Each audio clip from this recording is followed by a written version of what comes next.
maayo karon ipabugnaw diri sa dagat. Nindotas antiparas amaw. Sa akong tanaw murag taob karon. Samtang nagsawm-sawm ta diri, kita ni nako ang kasag. Ambot unsa ning klasiha sa kasag nga bugdo man kayo og buko-buko. Unya tanaw nako lapad man kayo og mga paak. Nindot ni sabuan. Pero ato lang sa ni patubuon kay murag gamay man. Dali ra kay ni siyang dakpon kay hinera ni siya mulagan. Mura na siyang trabongko.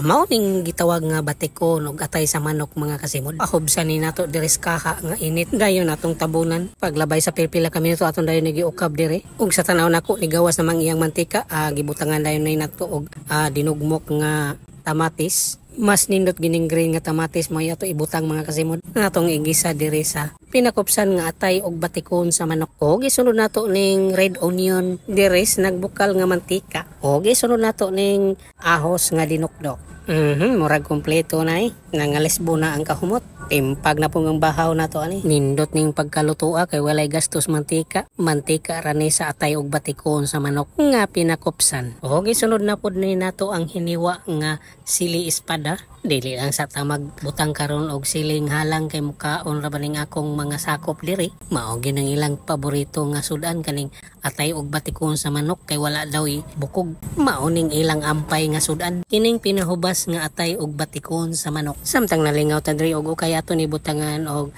silver swan soy sauce or toyo. Og isunod nato nig pasirit ang oyster sauce.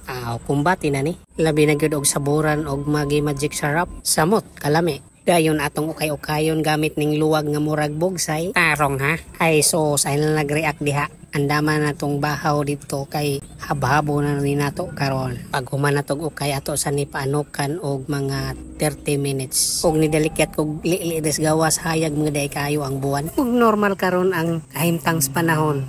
Ug karon taod-taod mulamdag ni siya karon kay padung na siya buntag kay maayo karon ipabugnaw diri sa dagat. Nindotas antiparas amaw. Sa akong tanaw murag taob karon. Samtang nagsawm-sawm ta diri, kita ni nako ang kasag. Ambot unsa ning klasiha sa kasag nga bugdo man kayo og buko-buko.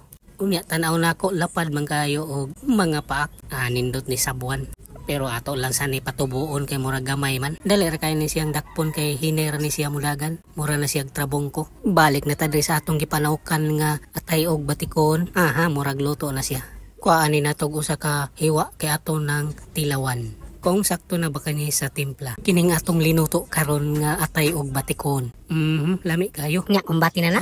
Kumbati na. Pagkuha na nitong basyong plato kay ato na ni ibalhin diri ang atong linutong atay og batikon. Mao ning gitawag og adobong pinahubas. Dali ra kay ni siyang lutoon. Mo plastada na ta diri kay sugdan na ni natog habhab kini nga atong linuto. And of course dili gini mo wagtang usa ka platito nga sili kulikot. Og andam na pud ang usa ka platong kanon ug usa ka panaksang utan tinunuan. Okay, kumbati na ni. Sugdan na ni natog habab kini nga atong linuto. Makuha ta rig usa ka hiwa og atong ipatong ri sa atong kanon.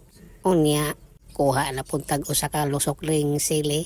Ipatong pud nato diri ug atong hakupon og idoom sa atong simod nga gigutom na. Napagidris tapad utan nga ispiso kayo. Perting lamian ni mga kasimod. Sulit ang atong panihapon karon. Kauban ni atong mga batos diri. Wa na ako butang og sili nga akong sudan kay naa may mga bata nga kusog mukaon ani nga atay og batikon.